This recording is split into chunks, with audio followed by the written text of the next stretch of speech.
মানে আপনি কে? বলা নেই কয়া নেই, হঠাৎ করে ঘরের মধ্যে ঢুকে বললেন যে? দরজা যদি খোলা রেখে দেন, আজ যেমন আমি ঢুকতেছি, কাল দেখবেন হালা তো বাঘ ঢুকে পড়ছে। এই বাড়িতে একজনই বা বাকি নেই। বাঙালির আবেগ, বাঙালির ভালোবাসা, ডার্বি। ডার্বি বলে তো? The one and only football match between Mohun Bagan and East Bengal. ওই জন্য ভাবতেছিলাম পদ্মার ইলিশটা কোথায় বানাবো এটা ঠিক ভাইবে উঠতে পারছি না। ইলিশ? তা ওর পর্দা? কি বলছেন পর্দা? তুই পর্দা? ছি ছি, তুই শত্রুর হাতে ইলিশ খাবি? ইলিশ নিজে জানে সে ইস্ট বেঙ্গল সম্পর্ক।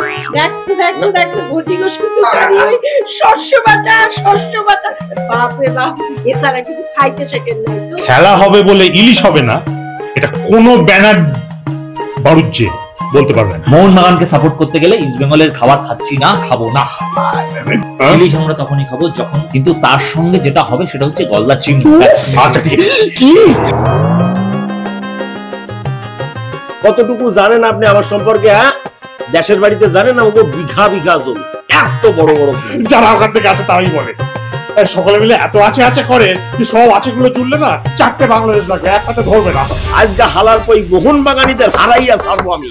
ঘটি বাড়িতে বসে মোহনবাগানের উপর চোটপা, আর তো আজকে দেখাচ্ছি মজাদার হাতা নেই। ধরকে ধরি, বলেন দেখি একবার। খামটা থেকে তো ধরে না একবার দেখি।